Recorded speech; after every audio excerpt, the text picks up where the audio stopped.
ಈ big boss ನ ತಪ್ಪದೆ ಎಲ್ರು ಕೂಡ ನೋಡಿ ಬಹಳನೇ ಇಂಟ್ರೆಸ್ಟಿಂಗ್ ಆಗಿರುತ್ತೆ, ಜೊತೆಗೆ ಒಳ್ಳೆ TRP ಸಹ ಬಂದೇ ಬರುತ್ತೆ. ಏನಂದ್ರೆ ಅಗ್ನಿ ಪರೀಕ್ಷೆಗೆ ಈಗ ಜಡ್ಜ್ ರೀತಿ ಸಂಗೀತ ಅವರು ಬರ್ತಾ ಇದ್ದಾರೆ. ಸಂಗೀತ ಅವರ ಜೊತೆಗೆ ಶ್ರುತಿ ಅವರು, ವಿನಯ್ ಗೌಡ ಅವರು ಸಹ ಬರ್ತಿದ್ದಾರೆ, ಜೊತೆಗೆ ಚಂದನ್ ಶೆಟ್ಟಿ ಅವರು ಸಹ ಬರ್ತಿದ್ದಾರೆ. ಇವರೆಲ್ಲರೂ ಕೂಡ ಬಿಗ್ ಬಾಸ್ ನ ಮಾಜಿ ಸ್ಪರ್ಧಿಗಳಾಗಿರ್ತಾರೆ. 4 ಕಂಟೆಸ್ಟೆಂಟ್ಸ್ ಗಳು, ಮಾಜಿ ಕಂಟೆಸ್ಟೆಂಟ್ಸ್ ಗಳು ಈ ಒಂದು ಬಿಗ್ ಬಾಸ್ ಸೀಸನ್ 13ಕ್ಕೆ ಬಂದು ಈಗ ಏನು ಕಾಮನ್ ಆಡಿಯನ್ಸ್ ವಿಡಿಯೋ ಕಳ್ಸಿರ್ತಾರಲ್ಲ, ಸೊ ಅವ್ರನ್ನ ಒಂದು ಫಿಲ್ಟರ್ ಅನ್ನ ಮಾಡಿ ಸುಮಾರು ಒಂದು 50ರಿಂದ 60 ಜನರನ್ನ ಸೆಲೆಕ್ಟ್ ಮಾಡಿ ಸ್ಟೇಜ್ ಮೇಲೆ ಕರೆಸ್ಕೊತಾರೆ. ಸೊ ಇಲ್ಲಿ ಅಗ್ನಿ ಪರೀಕ್ಷೆ ನಡೆಯುತ್ತೆ. ಯಾರೆಲ್ಲ ಈ ಅಗ್ನಿ ಪರೀಕ್ಷೆಯಲ್ಲಿ ಪಾಸ್ ಆಗ್ತಾರೆ, ಸೊ ಅಂತವ್ರನ್ನ ಸ್ಟ್ರೈಟ್ ಅವೇ ಬಿಗ್ ಬಾಸ್ ಮನೆ ಒಳಗಡೆ ಕಳಿಸ್ತಾರೆ. ಜೊತೆಗೆ ಇಲ್ಲಿ ನಿರೂಪಣೆಯನ್ನ ಮಾಡ್ತಿರುವುದು ನಿರಂಜನ್ ದೇಶಪಾಂಡೆ ಅವರು.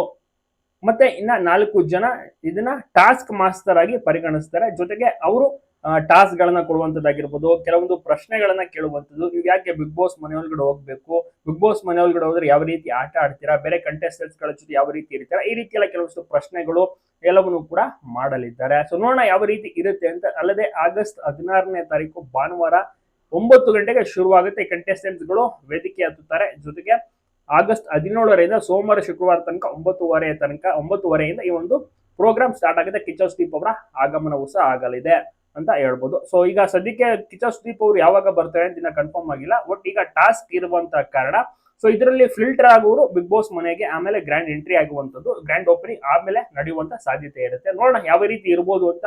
ಈ ಒಂದು ಅಗ್ನಿ ಪರೀಕ್ಷೆ ರೌಂಡ್ ಬೇರೆ ಭಾಷೆಯಲ್ಲೂ ಕೂಡ ಶುರುವಾಗಿದೆ, ಓಪನ್ ಆಗಾಯ್ತು. ಇನ್ನ ಈಗ ಇದೇ ತಿಂಗಳು ಆಗಸ್ಟ್ 10 ದಿವಸ ಬಾಕಿ ಇದೆ ಅಷ್ಟೇ. ಆಗಸ್ಟ್ 16ನೇ ತಾರೀಕು ಶುರುವಾಗ್ತಾ ಇದೆ. ಸಂಗೀತ ಅವರು ಕೂಡ ಮುಖ್ಯ ಟಾಸ್ಕ್ ಮಾಸ್ಟರ್ ಆಗಿ ಕಾಣಿಸ್ಕೊತಾ ಇದ್ದಾರೆ. ನೋಡೋಣ.